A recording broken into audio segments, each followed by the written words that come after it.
Yo, what's going on, everyone? It's Brian and Jim here with Drink a Beer and Play a Game. Obviously, if you're on Twitch with us, we apologize for the delay. And if this is on YouTube, then you don't even know what we're talking about. Jim, why don't you get us started with what you're drinking? And it better be something other than Yingling Light. Yeah, it's something other than Yingling Light. It's Coors Light because I'm cleaning out my fridge. God damn it, Jim. Jim, why don't you have a, some kind of nice thing to read about it? It's Rocky Mountain Smooth, Bri. Let me see here. Is it cold lager? Is it cold packaged? It's blue. The mountains are blue. That means it's ready to drink. So I'm good to go. I'm curious how old that thing actually is. It tastes a little skunked. I'm not gonna lie. All right. And my beer fridge decided to die, so I'm trying to kill off what I can. Nice. All right, so today I'm actually pouring it as we speak. I'm drinking the Voodoo Hoodoo. It's a PA brewery. I forget exactly where. It doesn't seem to say on here. But it's a IPA, 7.3%, so it's a strong son of a bitch. Actually, really cool label. If you can see that on the camera, it's got a nice little skull on it. Some interesting writing. And I'm going to steal Jim's shtick and read the label. So, forged in the bowels of the Meadville Bayou, this IPA ushers your soul down a twisted journey on the 7 seas. This voodoo brew will incite your dark side and open a portal to your hoppier senses. The 7 Seas Alchemy, concoction of 7 different hop varieties starting with the letter C, conjures your taste buds into a piney citrus paradise fit for a hoodoo doctor. You'll love the spell this beer casts on you from the first sip. I've already had one of these. The most other interesting thing about it is it's going to be tough for you to see in this camera, but it's not filtered. So it's not really like a Hefeweizen or anything where you're going to see chunks, but it's a little murkier than most IPAs are. It is a delicious son of a bitch. And yeah, if you can get your hands on any voodoo stuff, try it out. Sounds interesting. Yeah. All right, so let's start jumping into topics. Jim, you can introduce us because I don't have it in front of me. Because great transition there. Yeah. Nothing but the best. I'm actually right. doing it off my laptop instead of the phone this time. So, all right, first article. Look at you, fancy. Yeah, I know. I'm all fancy tonight. Got my Blue Yeti going, so finally have a more decent mic than Rock Band as well. I'm all kinds of fancy pants today. First article, 5 things beer drinkers are doing wrong. This is coming from the Thrillist.com. And Biggest Mistakes by Zach Mack. And actually, it was published in 2014, but I just found it. So they recycle a lot of their articles, apparently, on Twitter. So, some of the things... This fucking article. It's a little pretentious. Yeah, read some of the... Yeah, read some of the points. Goddamn ridiculousness. All right, so first thing you're doing wrong, you are frosting your glasses. How dare thee? So, yeah, he's saying it's a big myth about the unbridled joy of a chilled glass. I read this article earlier, so I don't need to have it in front of me. But reading this, first thing I'm going to say about this article, factually, some of the things this guy's saying, it might be true, but like Jim alluded, this guy is such a pretentious little prick. He's complaining about people who frost their glass. And guess what? Jim and I, for many beers, that's how we preferred it. For no reason other than we enjoy a goddamn really cold beer.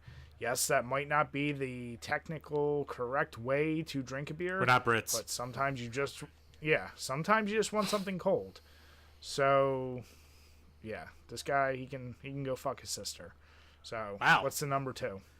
All right, or you're drinking your beer too cold, which he might actually kind of have a point here. He says it in a cunty way, but like I've noticed when we've done our beer reviews and even just drinking them, how the flavor profile can really change as it goes from cold to warm, or even vice versa. So there might be some merit to that. No, and that's what, like I said, it's absolutely factual. You will not completely get all the flavors of most ales. And lagers you could probably get away with cold. Most ales you really do need to kind of almost get close to room temperature to really get the full flavor. So it's not wrong, but once again, I think if you just want a cold beer, you're not really going to care about that kind of shit. Yep. So what's number 3? Next up, you are storing it in the wrong place or using the wrong container. Yeah, I just suggest that for anyone. Obviously, the beer is skunked is it's just a definite issue for if you keep that shit in the light, it'll go bad, and that's true. So that's probably one of the few ones I'm actually okay with how he wrote and what he wrote about it. Yeah, and he's saying it's more a problem of like light instead of the usual going from cold to warm to cold, which doesn't help. But he's basically saying if you've ever bought a beer out of a glass container at a beer store, you're basically drinking skunked beer. Yeah, that's true. And if you ever go to if you're ever tailgating and if your beers hit that light, yeah, it will go bad really fast. It's true. Next up, you are holding onto it for way too long, which we kind of discussed before with in other articles that are saying about even beer drafters who are like, yeah, we never told anyone to store their beer for 2 years before drinking it. Yeah, this is pretty infamous, and a lot of people make the mistake that thinking all beer is quality enough to be stored or that's in the right container to be stored. And the best example I can think of is one we've talked about many times, but Mad Elf. It's a very delicious, very strong beer that people will hold on to for years at a time, and they'll claim it makes it less. I forget if the claim is that it either makes it more cherry, less cherry, this or that, but, Trogs has said pretty clearly you should not actually age this beer. How it comes is how you're supposed to experience it. Now, beers like 120-minute IPA from Dogfish Head or the Worldwide Stout, both of those, they clearly say on the bottle, this is a beer that is meant to and can be stored up to 10 years. So, when you have a beer, though, that's almost 18 or 20%, you can get away with it. But most beers, you're really not supposed to store like that. Yep, and last up, you are just plain overthinking it. So he goes into all the different terms about IBUs and single variety hop beers, house cultivated yeast strains, and all the big buzzwords that brewers and craft snobs like to use. Yeah. That is true, but like anything, if you're going to start getting into it, you're going to be drawn to the current fads. Right now, as we've said, IPAs and sours are the big things, so naturally people are going to get just a base amount of knowledge of something and start talking about the IBUs as if they truly are important. These are just characteristics of a beer. It doesn't define how good it is. But, I mean, I don't know. As long as you're not trying to eliminate beers because of things like that, I think, do whatever you gotta do. Oh, Bri, real quick. I didn't even notice this until now. Yeah. Center your camera a little more on your Xbox, at least for the stream itself. Gotcha. Now, see, the problem is it's autofocuses on me. So, let me know if that's any better. Take a look at it. Doobie. If it's fucked up, just let me know. But we'll keep going. All right, fuck it. We see the top half of your head. No one cares about your mouth. All right. Ask your mother. I knew that was coming. So did she. And yes. Jim, why do you set me up? I just don't care anymore. I gave up. All right, so what's next? All right, next up, another beer article, and we're going with beer better than painkillers. So this is a real quick one. It comes to us from independent.co.uk, and largely, what was that? I just waved at the camera so it would autofocus. Oh, God. Jim, you didn't like my woohoo? All right, at least this article's a little recent. It's from the end of April by Rachel Hoisey, and basically it's saying, head pounding, the room spinning, and your stomach is lurching. When you're hungover, reaching for a painkiller can often seem like a good idea. And it's almost, basically, long story short, is this is kind of verifying hair of the dog. Because apparently, over the course of 18 studies at the University of Greenwich, so Jesus. 18 studies. I'm sure I'm sure all the alumni are really thrilled about paying for this kind of research. But it's saying that drinking 2 pints of beer can cut discomfort by a quarter. So basically, by putting your alcohol level to 0.08, which is legal to drive, or just on the cusp of drunk driving, you can give a small elevation of pain threshold, or a moderate to large reduction in anxiety or intensity. So, like, duh, with this article, but yeah, I guess there's some actual scientific research put towards you feel better if you were a little drunk. Yeah, that's, like you said, it's obvious. There's not much to say about that. I mean, I think if you're really needing a beer in order to alleviate your pain, then you probably have a drinking problem.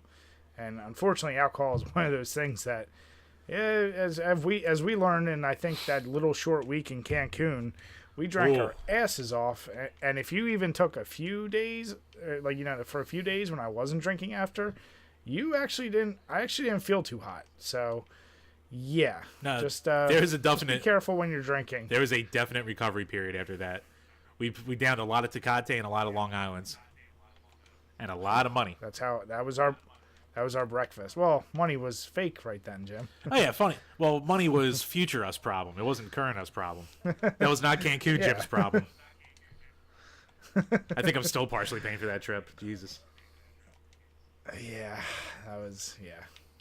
but no, I mean, it's yeah, I agree. Jim and I have had some pretty legendary hangovers, especially Jim. Especially me. Probably easily could have had.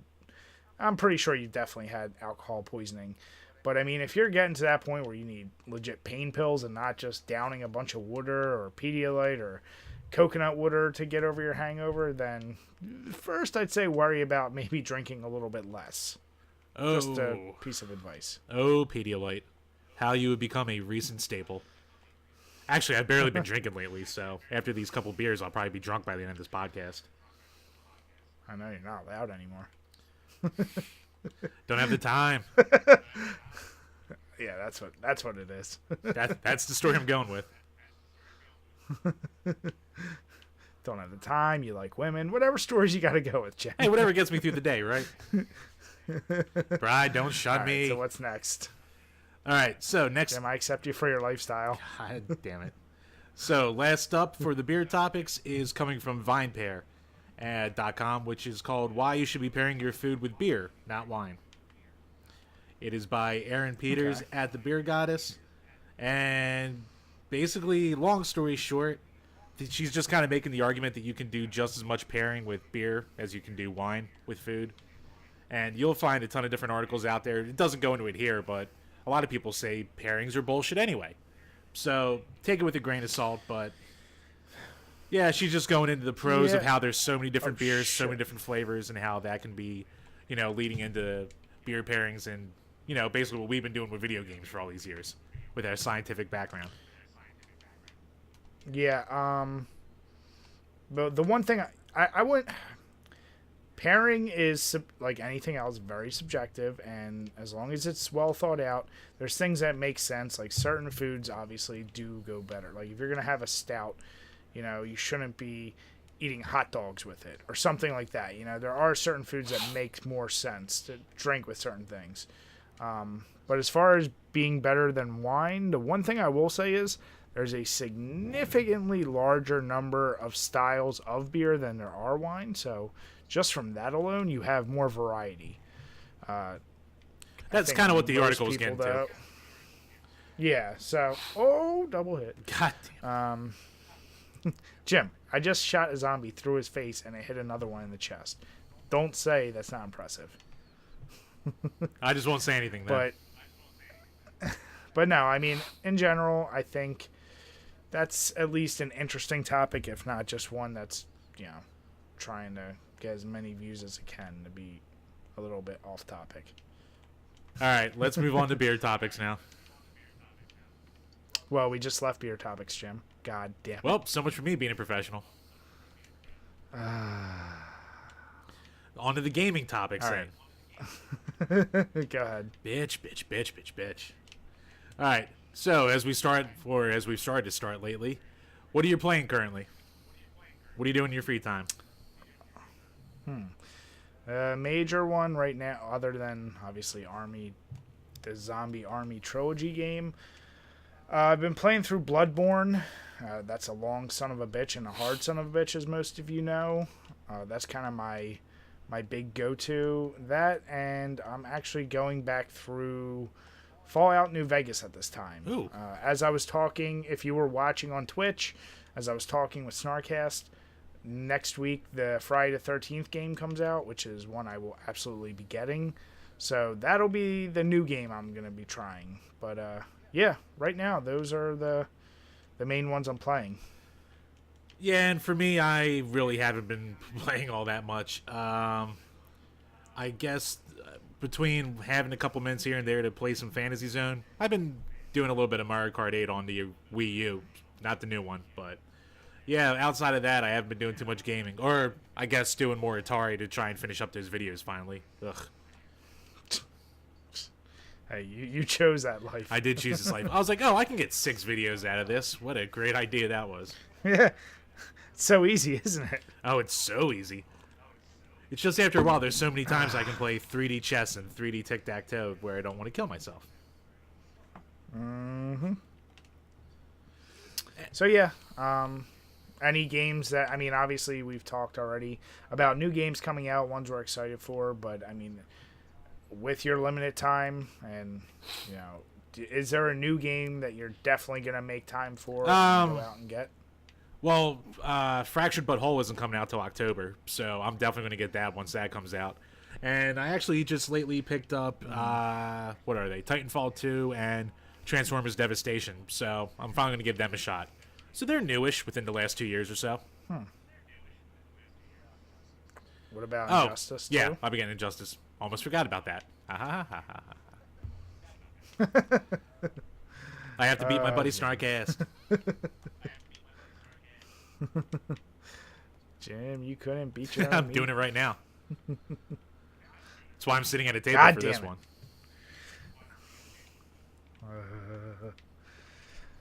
Okay, no, that's cool though. Nah, good topic. Good topic. Good job. Good job with the old standby. All right.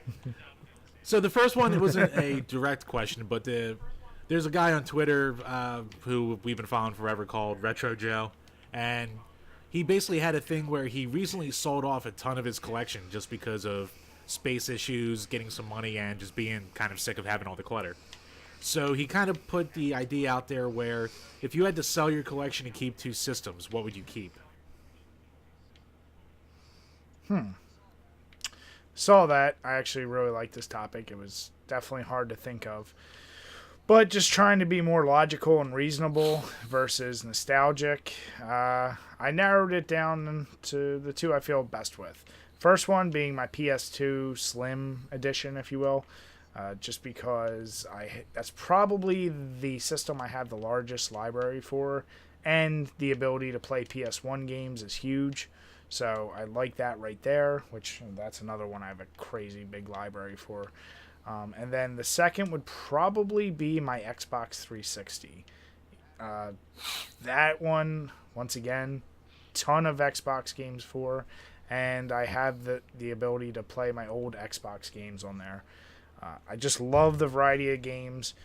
And quite frankly, whether you like it or not, oh, did I just get a triple? No, I got double. NES, Super NES, Sega Genesis, I can just emulate. So, if I didn't have them, it wouldn't kill me.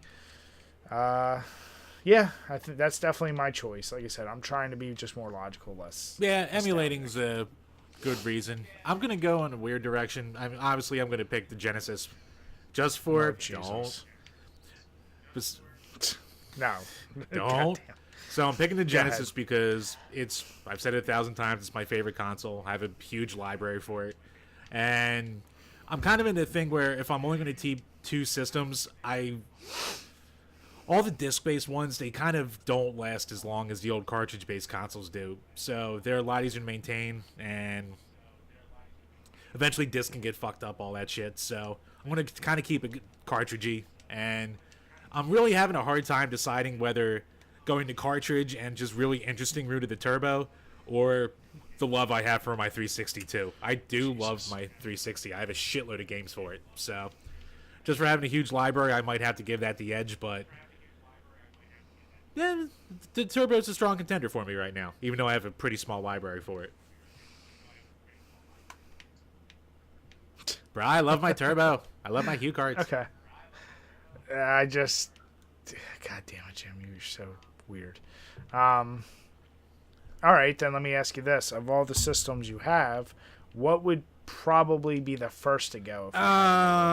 First to go, probably my original Xbox, because a lot of them I can play on my 360.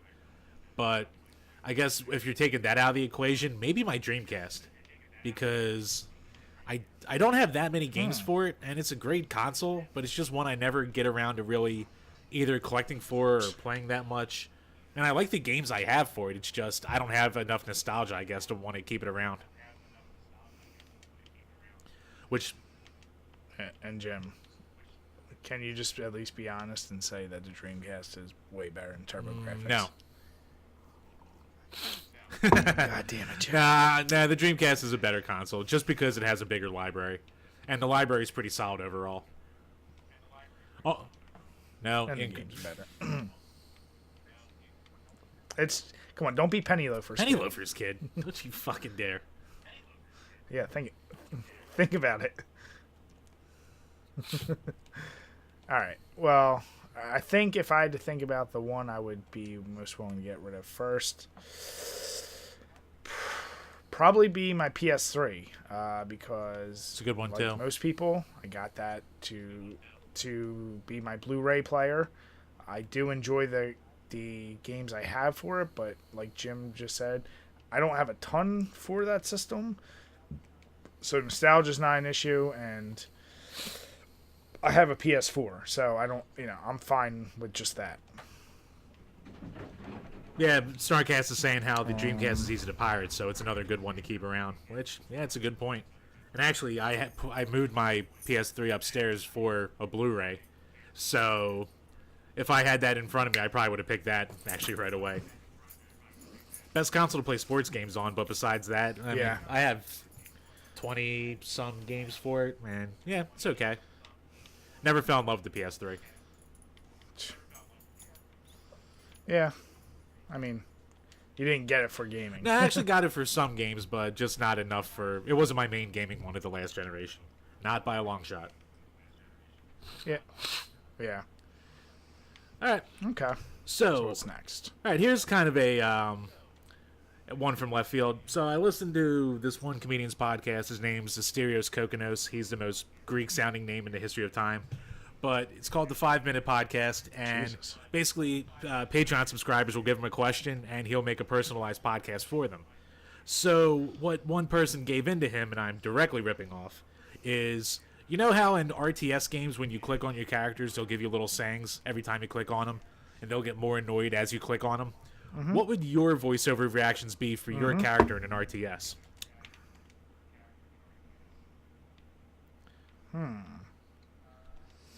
Are we talking like a more realistic RTS or like a more fantasy? I'm not even saying realistic or fantasy, but what, like, say you yourself were a character in there, and no matter what world, it would be like you in there with your personality. Are you allowed to curse with this thing? I'm not going to stop you from cursing. You can rate it M for mature. I mean, if it was like, I know what you're talking about. Like, yeah, when you keep clicking them, probably be like, I don't know, fuck off, or what the shit, something like that.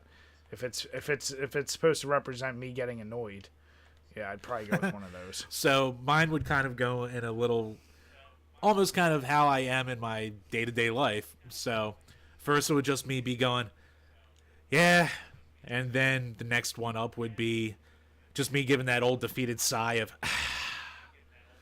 then it would start to boil up from there. Jim, your first one without a doubt would have to be okay. What? Yeah, the what? Huh? What? I am guilty of doing that. Huh? But then it would just boil up from there because goddamn, like, right, say by the 4th or 5th click, he'll click on me and I'll just be like, what? Shit like that, and then we'll just get angrier and angrier as it goes from there. Mine will kind of be short and sweet, but it'll just be instantly angry because I have no patience anymore. I'm an old 31-year-old. Yeah, mine would just be more and more obscure curses. Too much thought. I'm too busy for that.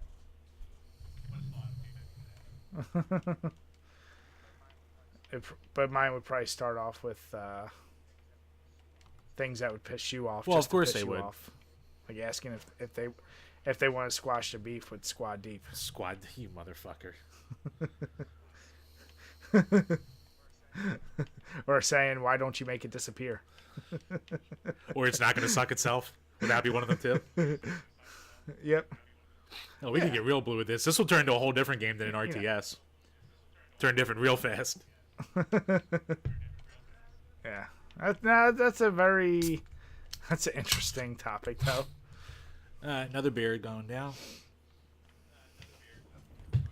Tasting like water. But next game topic.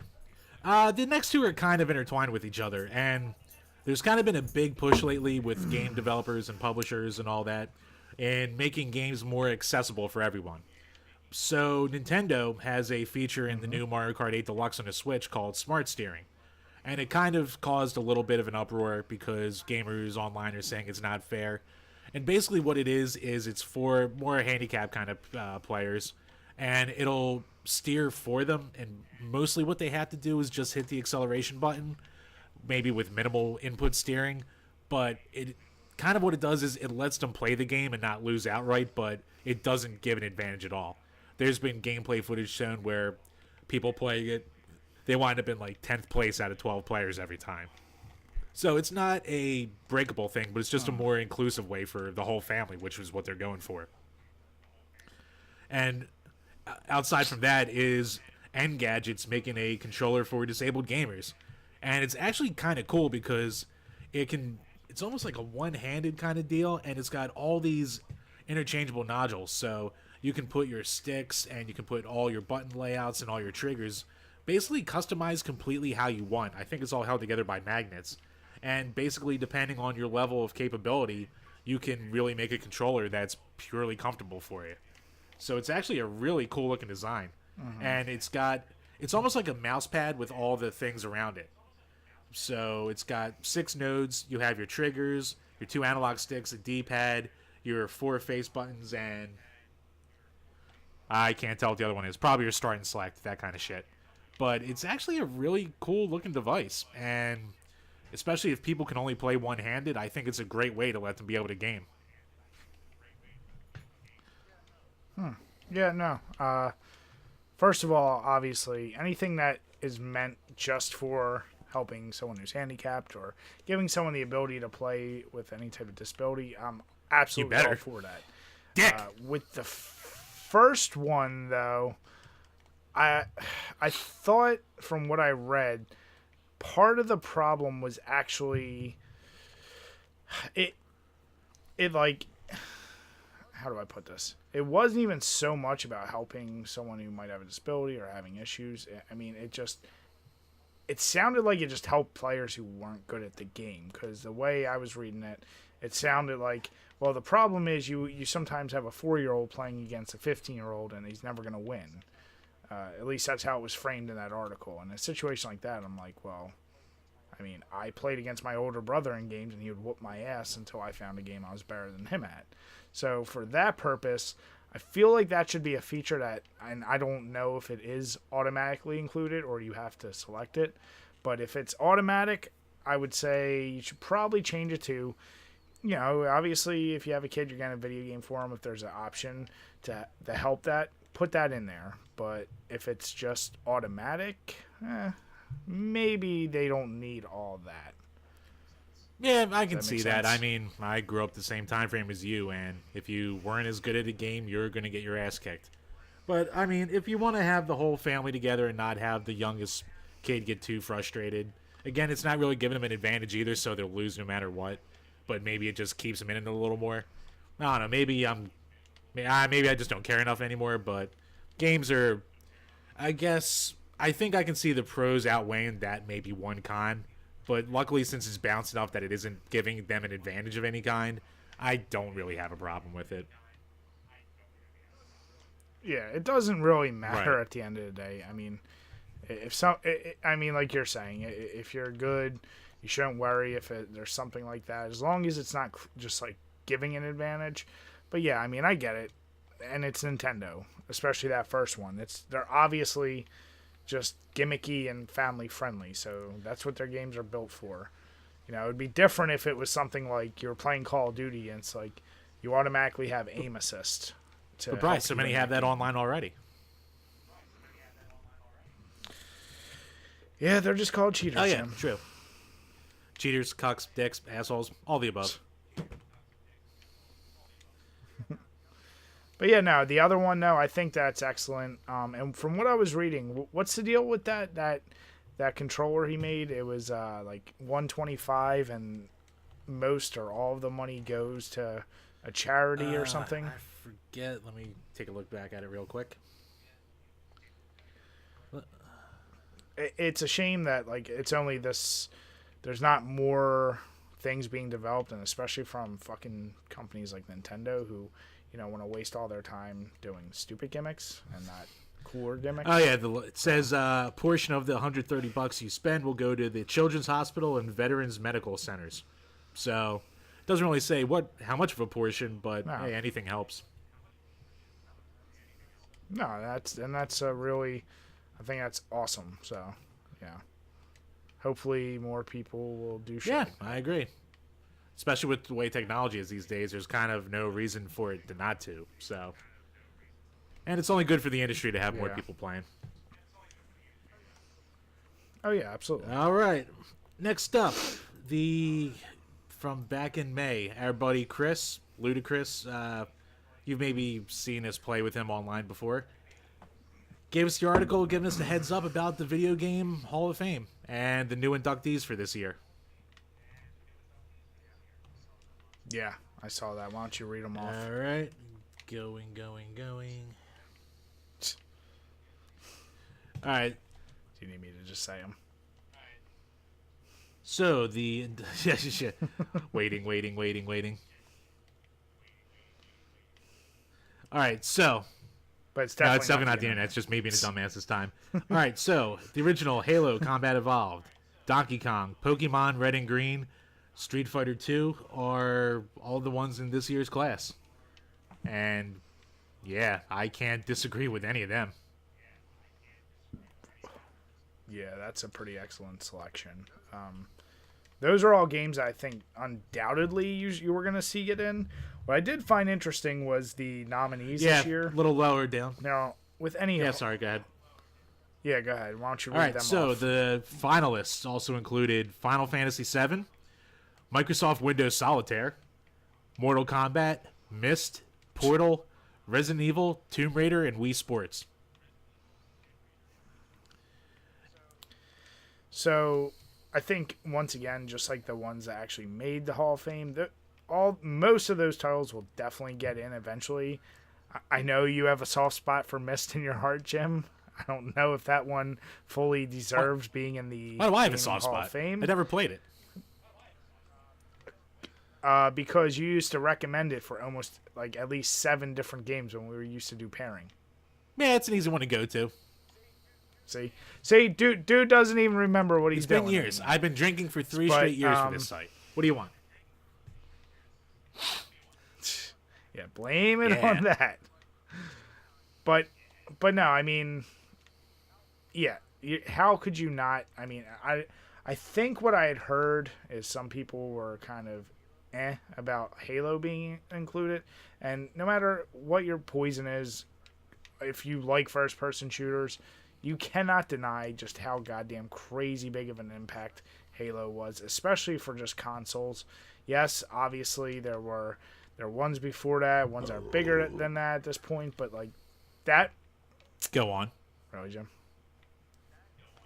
But that literally just made console-based, LAN parties. That legitimately made first-person shooters just crazy fun with your buddies.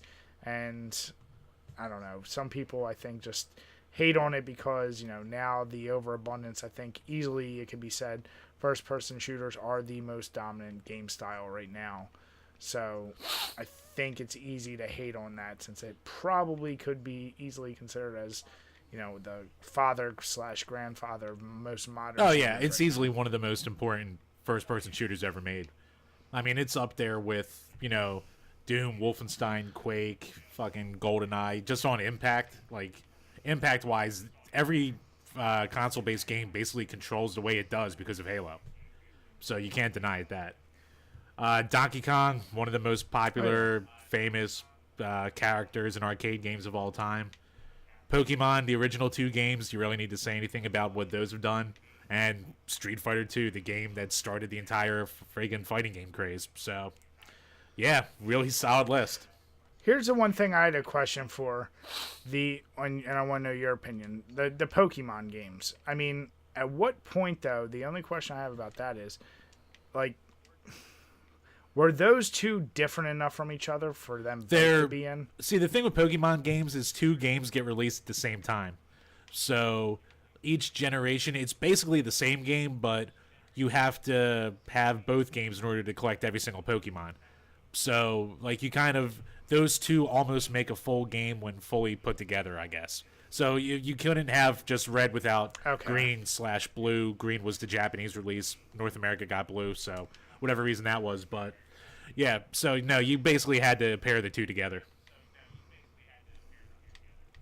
Gotcha. It was funny to see Solitaire as a contender, though. If anything, and I think based on how, like, a lot of these things work, like, sometimes, like, the first most rudimentary games are going to be what gets, put in the Hall of Fames at first. So I would have expected that earlier. Like, that, I wouldn't be shocked if you don't see, like, Minesweeper, if it's not already in there. But my question to you is, if in future, now they've got Pokemon in there, do you think there'd be any justification for putting any future Pokemon games? Or just probably not, because the other games, I mean, they sell like crazy, but nothing had the impact that the first 2 Pokemon games did. Like, that would be like putting Halo 5 in the Video Game Hall of Fame because it's a Halo game. Like, it wouldn't make any sense, really. True. So, okay, yeah, then we're on the same page with that. Now, let me ask you this. So, if you were going to put... If you do limit it to, like, just 1 per series, would you put... And I'm sure one of them's already in there. Would you put Super Mario Brothers or Super Mario Brothers 3? I think Super Mario Brothers is already in there, but I'd probably put the first one for importance. And, like, legendary fact. I think, like, if it's going to be in the Hall of Fame, it's got to be, at least this is only, the 3rd or 4th year they're doing it. It's got to be all the big name, big impact ones. Or, like, you're going to take one shining example from every series. That's why here the finalists, like, they're saying Final Fantasy VII, because that was arguably one of the biggest ones as far as success and impact goes. Yeah. Wii Sports is interesting, though. I mean, that's basically a tech demo, but it helps sell 150 million units for the Wii, so I can definitely make an argument there. No, and that's one, obviously from an actual game, it's highly questionable, but, yeah, you can't deny that is probably the sole reason why that system sold. Oh, yeah. I mean, it got all the grandmoms to buy it. Can't deny it. Got your parents get my parents to buy it. I didn't have to buy the Wii. They're like, Jimmy, please just work out, baby. No. Once I learned I can flick my wrist, it was all game over then. And I've been flicking my wrist since I was in my early teens, if you know what I'm saying. Huh? I don't. Jerking off, Bri. Spilling my goo everywhere. Oh. Hiding the bra sections from Kmart catalogs as a wee lad. God damn it! You couldn't even get Sears. You had to go to Kmart. Look, Bri, I grew up in a one-income household. I don't know what to tell you here. Maybe you could be a fancy pants with your Sears catalog, but I took what I got from the Sunday paper. God damn it, Jim. All right. Next one is another new one that we're making a staple, our gem of the week, which I didn't put any thought into. Oh, yeah. All right, so you think about yours because I know you can't do pop, you son of a bitch. I got all the topics this week. Mine is one. Oh, bitch. Mine is one that I'm sure Jim will have a boner about because it is a Sega Genesis exclusive. I'm going with one of my favorite games as a kid, and that's Kid Chameleon. I absolutely love the shit out of that game. For those of you who don't know, obviously I have the little picture up right here. I might put some gameplay footage. Not sure. It's actually a really long game. Essentially, you're this kid that you collect these masks and you can become different characters or, I guess if you want to say creatures. But essentially you can, become like a rhino and bash down battering rams. You can become a Jason-looking thing and throw axes. You can become a tank with a German helmet and shoot skulls. A samurai. There's a whole bunch of crazy shit, but, the music, the just overwhelming 90s style of the game, it was just excellent. And once again, like I said, it was actually a really long game. Thinking back, I don't know if I ever actually beat it, but I played that countless times and I never got bored because you could kind of hold on to a character at some points, so you wouldn't have to be forced to change. You could just, okay, I'm going to try to get through most of this level as just a samurai. Now, certain sections of certain levels, if you didn't have the right power, you couldn't get through. But still, it was just a really fun, unique experience, and one that I never really hear people talking about that much. So, yeah, that's definitely my my gem of the week. Yeah, that's actually a pretty good one. I haven't played it myself, but on Twitter, you'll hear it come up every once in a while as one of those hidden Genesis games you have to get. And for as much as I love the Genesis, I don't have it and I've never played it. So it's one I'll have to get around to eventually. So mine will also be what? That's because you're a poser. Yes, but mine will also be a Genesis game, and I'm gonna go with a game. I'm gonna go with Mega Bomberman. So this is the only Bomberman game that was released for the Genesis, and for the longest time, I didn't even know that it had a Bomberman game. It's basically just a port of Bomberman 94 for the PC Engine, so it isn't pushing the Genesis to its limits graphically or anything, but it's a good-looking game. It plays perfectly well, and yeah, it's a definitely good thing to have in any Genesis collection. Bomberman's good for any game system that you can get it on, so get some friends, works with the 4-player adapter. It's a fun time. Interesting. I can tell that was a quick pick, but you might see me looking at my wall and just grabbing something off the shelf, but it is a gem. I'm nothing if not honest, or fat, or constantly horny. You're not. I'm always honest. Who are you talking about? No, you're not. You lie about everything. You're like Doug. Dougie, Doug. Maybe one day we'll get into that guy. All right. All right. Next up, another staple. Which is better? And looks like you put this one in here. Yes, you did. You son of a bitch. So I will take the reins because I'm going to have you answer first. So we always like to throw out as tough as ones as we can. And one that I don't know how I didn't think about comparing before. Call it the most popular multi-franchise games for Nintendo. I'm looking at the entire series, so which is better, the Smash Brothers series or Mario Kart series? So it's not a specific game versus game. It's the entire gamut of the entire series. So, Jim, you can go first. I love me some Smash, but I'm going to have to go Mario Kart.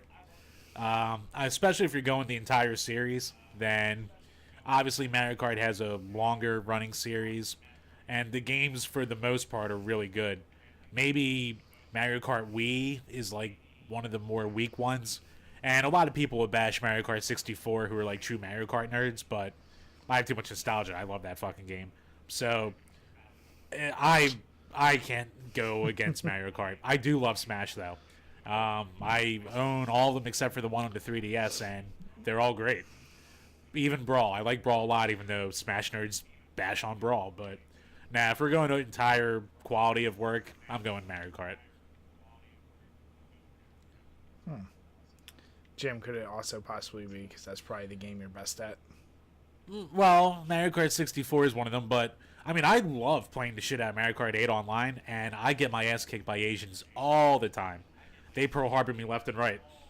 Well, no, that's what but that's what I mean. I'm talking about 64. You know, No, that's 64 is easily best one of the games I'm best at, but I can still have fun getting my ass kicked in the other games. Like Smash, if I'm getting my ass kicked consistently, I'm kind of miserable, but when playing Mario Kart, I can get my ass beat and I can still have a fun time. So I guess overall enjoyment factor, it's hard to not enjoy yourself playing Mario Kart.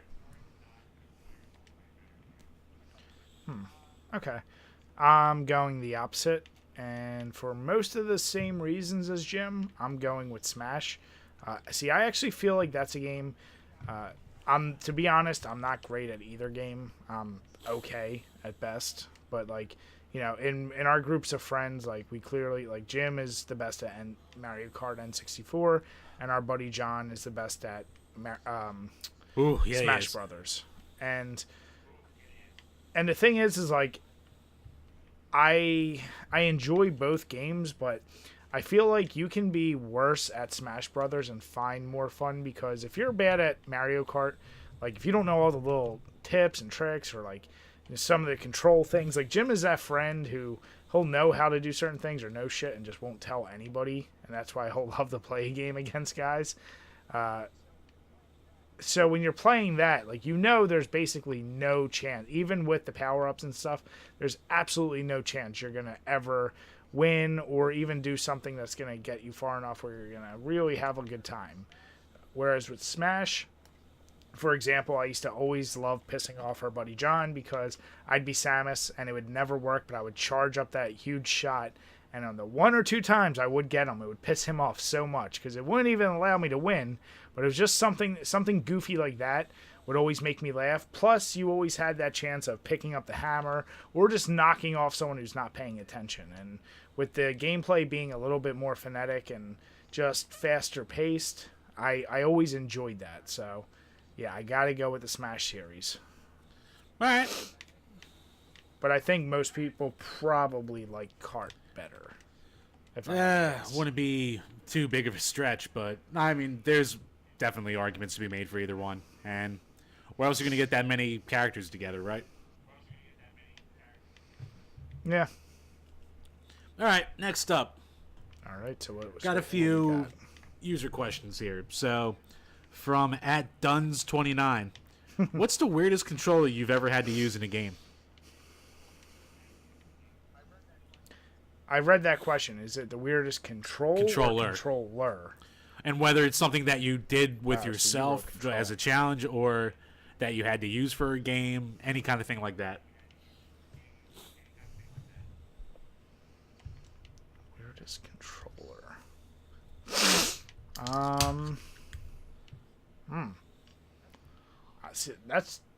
I never really used that weird of a controller. I'm not gonna lie. Like, I never used any of the crazy apparatuses that you can buy for games, like the trackball and shit like that. So I don't have any weird controllers. I thought the question was more just about control, which I was just gonna say some of those goddamn NES isometric sports games, those were awful. But yeah, as far as actual controller, I can't even give you. I mean, the weirdest controller is probably the N64 controller of normal video game systems I ever played. All right. My answer is going to be, there's actually a while, maybe a year and a half ago, where I was trying to come up with like different ideas for the site. So one was going to be doing drinking games with like wacky controllers and trying to see how well you do. So I actually... Oh, son of a bitch. Sorry. Now that you said that, I do have an answer. The goddamn keyboard for typing. What? It's a keyboard. That was... Yeah, and it's ridiculous awesome for a game. I get it. It's a typing thing. No, it was ridiculous. So that was the weirdest and goofiest controller of a game I've ever used. So you've never played a PC game before? No, I have, but, you know, that is basically a PC typing how fast and accurately as you can. I mean, when you were in the computer lab, I'm sure you had to do all your assignments, be a good boy. You know, I was just slinging dick, Jim. I'm sorry. You were slinging dick. I know. So, I know the priest loved you, Bri. The you priest got really loved good you. at typing. Jim, you were the one. Yeah, I know, but I've always been Catholic ugly. school, No one gave a shit about me. You told, but you had that more cushion for the pushing. You were ripe. But going back to what I was saying, Good, Jim. Just don't be a Joey. Stop being a Joey God donut. damn it. All right? So going back to the question, so when I was trying to experiment with stuff, I went out and tracked down a Sega Master System trackball controller, and I was trying to dick around with it with the original Sonic the Hedgehog and make a game out of that, just to see like how fast or well you could get through the first level. And yeah, I ran into a snag because mine got shipped to me and it was basically busted to shit. So I kind of got frustrated and gave up on it right away, but the little bit of it I got to work, it was definitely a different experience. And maybe I'll try and fix it again and see if I can actually make something out of that video. But yeah, trying to use a trackball for a non-trackball game, especially a platformer, that could be a pain in the dick. Yeah, and Jim, your days of making videos alone are No, I bought this good mic for nothing. Yeah. Well, just so at least this is a better Son thing. of a bitch. That's interesting, though. Yeah, no, I mean, and there's definitely, I'm sure many people out there will have much better examples because there's so many goddamn weird controllers out there. So I can't wait to see. This is one I really hope people answer, and I really want to see some examples of. Yeah, like I can see shit. people playing Call of Duty with like that Resident Evil chainsaw controller or shit like that. So there's definitely probably a lot of crazy crap that people have done. Oh yeah. Oh Christ, I think I remember seeing stuff back in the day of people beating Ocarina of Time using the fishing controller for the N64, like just dumb shit. But anyway, moving on. So, from Vault 801 Dweller, if you could make your dream game, what would it be? I feel like we talked about this. Something before, vaguely, but, yeah. Yeah, so for me, one idea I've always had, I think would be really cool that I've never seen. Well, I've seen variations, but do a 2D or 2.5D fighting game that features all types of horror icons and monsters. So anything from like the Universal classics all the way up to, modern day monsters. The best example I've seen of this actually done was the independent game that you can download for free called Terrordrome. They actually did a really good job, and the graphics are more like the Mortal Kombat style with the digitized layovers, and it's a pretty well done game. I just would like to see a major studio behind it. One of the better examples more recently of a bigger studio doing something like this is Mortal Kombat 10. Or you could technically go 9 because they had Freddy Krueger. But when they released that pack with the Alien and the Predator and Jason, that was so awesome. And that was one of the times I was willing to buy a DLC pack and gladly pay the money. And I enjoyed the shit out of that. So, I don't know. I would just love to see, like, classic Dracula fighting, a modern-day vampire. So... yeah, that would definitely be mine. Yeah, and mine would be, I'm not going to be that creative at all. If I had the money to, I'd start my own production company. I'd get all the people from the original Sonic team were not even Sonic team, but from Sega who worked on Streets of Rage, and I would have a legit Streets of Rage 4 be made. Even throwing people from the remake. So that would be my dream game. So you really just... so instead of like THQ, it would be Jim HQ Studios. Aha! That'd be the game I'd make. Well, let me ask you. I mean, with Streets of Rage, obviously we both loved it, but haven't there been enough fighting games to kind of like what is it you're looking for in terms of like because they did Streets of Rage 3, which I think we both agree isn't as good as 2. Is it more just a matter of the style of the music? Because obviously the gameplay mechanics have been done since then. Not as well, though. It's over, just not called Streets of Rage. I don't know, man. I think there's some very good beat-em-ups that you just haven't tried. Like, I mean, I know some people out there like Double Dragon Neon, and like, what's a good, more recent beat-em-up that you've played? probably one of the best ones, and I told you about this game. I don't know if you ever actually tried it. Was the Charlie Murder? No, I didn't get a chance to play that, but I did see you playing that. So that game, that studio, I think they're called Ska Studio. They've made a couple of them, and they actually have one for PS4 called Salt and Sanctuary. That is a highly stylized game that has super tight controls, crazy character differences, pretty cool soundtrack, and just, you know, you especially being a musician, you would appreciate the fact it's composed of a band. So you got the drummer, and his special is like all these drums, like, you know, start banging up and, you know, basically nuke the entire stage. So it's really fun, and probably my favorite modern 2D. And you know what's actually a good one? So that's one you should definitely try. The Scott Pilgrim game that came out when Scott Pilgrim vs. the World. That was actually really good from what I remember. I think it lost its license and it got taken down from all the like PSN and Xbox Live Arcade and shit like that. But again, that can go back to the digital thing. Yeah, and if you like that, this wasn't far off. This was, I think, I don't want to say it was built on the same engine, but it was similar to that. So if you like that, I think you would really like. All right, I'll give that a shot then. The you know, Charlie Murder. But no, that's definitely interesting. Last question, round out the podcast from our buddy Kit. Once again, thank you, Kit. Flash-based browser games. Which ones, like, do you remember from back in the day when you could play a ton of games off Flash or Shockwave, load them up off Newgrounds or A-Bombs World? What are the ones that really stick out to you? Oh, right away, I'd have to either go with. In high school, it was just this straight up Breakout, but it was modified. Or I'd have to go with Monkey Lander. I was gonna say Monkey Lander too. Way too much. Yeah, that game. For those of you who might not know it, because I don't know how actually popular it was, I'll put a little video clip right here if I can find any.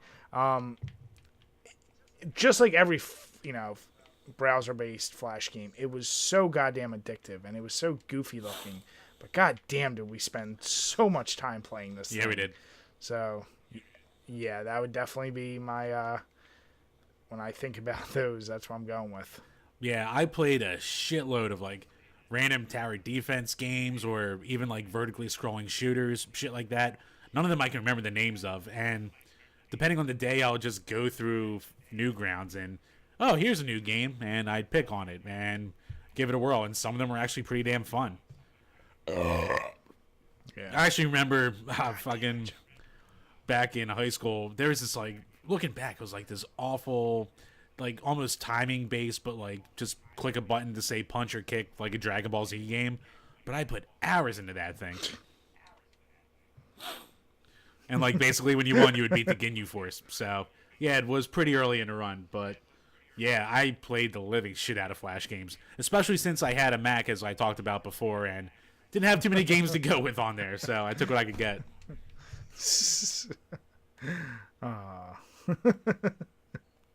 Don't you awe me? Nah. I'm not going to say nothing. I know, there's a lot of ways you can go with that.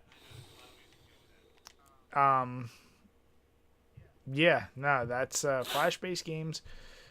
One thing I will say, actually, that I find very useful sometimes, for games that I'm trying to think of the system, and I can't even remember. It's one of the more obscure, goofy ones, but I was looking for one of the first horror games. It was called 3D Monster Maze. So, sorry, I can't remember what system it was on, but I found it very useful for some of those sites that do the Flash-based, emulation and have the system, so you can actually just play it on there versus downloading an emulator, then the ROM for it.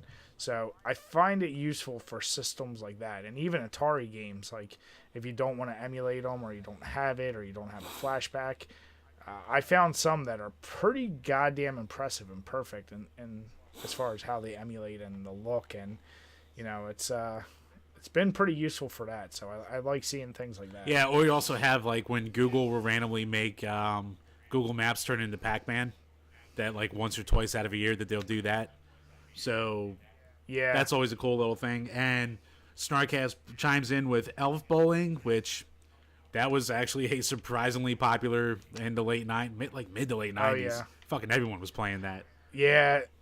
Well, that and the, what was it, the penguin toss? Oh, yeah. Almost forgot about that one. I like that one, too. Yeah. In between looking up booby pictures, I was playing a lot of penguin toss. And another one he says is bulimic blowdown, which I have never heard of, but I might look up now after a name like that. God damn it, Joe. But, yeah. That's about all we got. Thanks, Kit. We appreciate that. No, so I think it's pretty solid. So, Jim, how skunked were your beers? Not as skunked as I was expecting, but they weren't exactly pleasant. But yeah, it's Coors Light. What are you gonna do? And as far as this Voodoo Hoodoo, obviously because I was playing this goddamn game, I didn't have a chance to drink as much as I want, so I'm finishing it up right now. I don't know what the IBUs, because they're not on the bottle, is, but this thing is definitely hoppy. It's good, but like most IPAs, I wouldn't say it really stands out from the crowd. It has a little bit more flavor than most IPAs I've tried recently. But yeah, if you're not a real IPA fan, this is one you can probably avoid. Voodoo has a lot better quality stuff out there than this. All right. So I'll stick away from it. Thank you guys once again for all of your, obviously all your questions to us, for tuning in on Twitch. And if you're watching us on YouTube, thanks again. And as always, guys, cheers. Cheers, guys.